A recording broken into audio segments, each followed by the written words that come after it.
Let's check renders.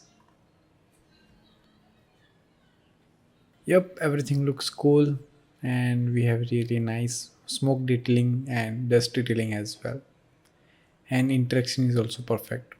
And let's check second render. Yeah, this camera angle is also good.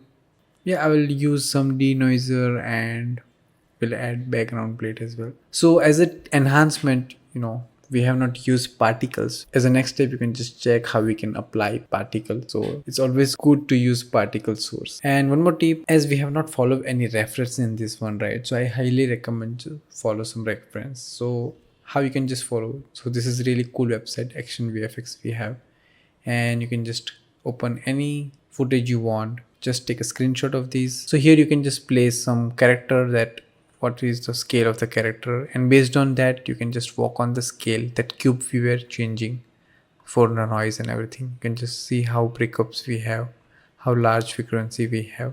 So based on that you can add disturbance, turbulent and everything. So that will be the next step you can do. Hope you like this tutorial, and if you have any questions or something, then you can just feel free to email me. Yeah, see you next time.